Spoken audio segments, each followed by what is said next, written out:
Tempo à disposição. A reforma trabalhista se preocupou também com situações em que o empregado esteja no ambiente de trabalho, mas que não esteja necessariamente trabalhando. Isso é interessante porque, tradicionalmente, com base no artigo 4º da CLT, a gente sempre considerou como tempo de serviço efetivo o tempo que o empregado esteja à disposição do empregador, seja efetivamente trabalhando, seja aguardando a execução de ordens, aguardando mesmo. O que é que acontece? Agora nós temos um novo parágrafo 2º com vários incisos no artigo 4º da CLT. E eles afastam, como de caracterização de tempo à disposição do empregador, algumas situações. Quero falar isso com vocês agora. Vamos lá? Por não se considerar tempo à disposição do empregador, não será computado como período extraordinário o que exceder a jornada normal, ainda que ultrapasse o limite de 5 minutos previsto no parágrafo 1º do artigo 58 dessa consolidação. Quando o empregado, por escolha própria, buscar proteção pessoal em caso de insegurança nas vias públicas ou más condições climáticas, bem como adentrar ou permanecer nas dependências da empresa para exercer atividades particulares, dentre outras. 1. Práticas religiosas. 2. Descanso. 3. Lazer. 4. Estudo. 5. Alimentação. 6. Atividade de relacionamento pessoal. 7. Higiene pessoal. 8. Troca de roupa ou uniforme, quando não houver obrigatoriedade de realizar a troca na empresa. Comigo. Essa é uma questão interessante. Por quê? Porque esse tempo, essa questão do tempo à disposição, está relacionado, evidentemente, também à questão das horas in itinere.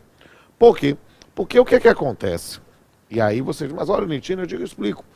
Porque como é que nós, tradicionalmente, entendemos, eu estou pensando na jurisprudência trabalhista, entendemos essa questão. Todo o tempo que o empregado esteja à disposição do empregador, mesmo que ele não esteja trabalhando, se ele está no ambiente de trabalho, pressupõe-se que ele estava ali à disposição. Então, note que, e a gente vai falar sobre horas in itinere, né?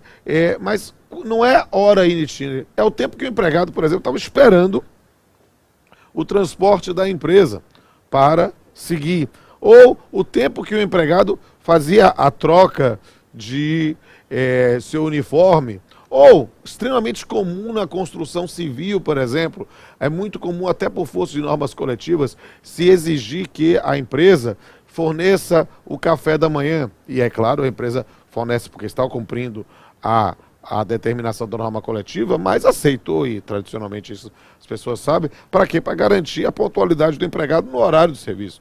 E aí depois se discutir, esse horário que eu cheguei mais cedo na empresa, que eu tomo café, ou eu não quero tomar café, eu fiquei lá na empresa esperando para começar o trabalho.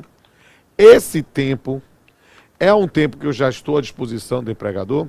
Isso com muita frequência, por exemplo, eu vejo isso na condição de juiz, a discussão sobre operadores de telemarketing, tinham turnos para entrada, mas eles chegavam mais cedo para verificar, eu quero procurar a melhor baia, eu quero procurar o melhor espaço para que eu possa usar o computador, está livre ou não, quero verificar esse dado. Isso aqui é um tempo que eu estou trabalhando? Não, eu ainda estou me preparando para o trabalho. Se discutia se isso era um tempo à disposição que poderia gerar a discussão de horas extraordinárias. Então, nesse ponto, vale a pena refletir.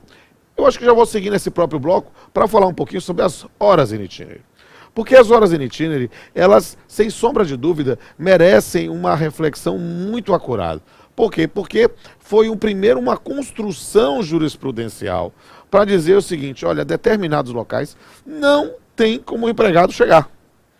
Não teria como chegar em determinado, porque não tem transporte público. Se ele não tem transporte próprio, ou ele dormia lá na empresa, se mudava para o local de trabalho, ou o empregador fornecia o transporte. Ele fornece o transporte e para isso o empregado tem que sair mais cedo de sua casa e tem que chegar no horário, porque senão perde o transporte.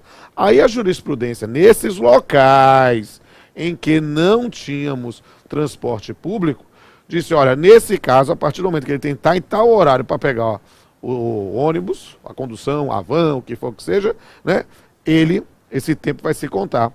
Essa construção, que era jurisprudencial, as horas do itinerário, as horas in itinere, tornou-se previsão legal específica, com uma modificação, né, inserindo os parágrafos 2º e 3º do artigo 58. Bem, tornou-se, e aí está no passado mesmo, e a ideia é essa que a novo sistema modifica o parágrafo 3º do artigo 58 da CLT, revoga o parágrafo 3º, modifica a redação do parágrafo 2º e supera as súmulas 90 e 320.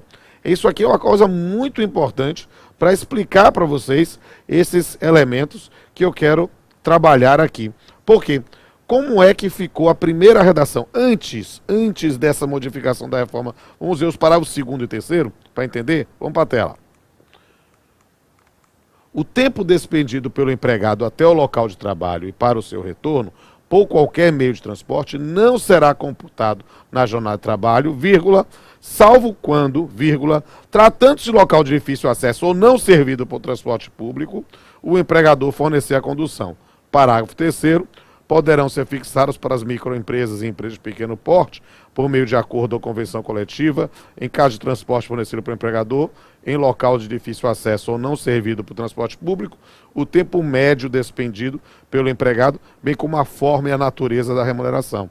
Ou seja, havia, depois da construção jurisprudencial, originariamente na súmula 90, né, e depois na súmula 320, a ideia especificamente de horas in itinere, que se tornou lei.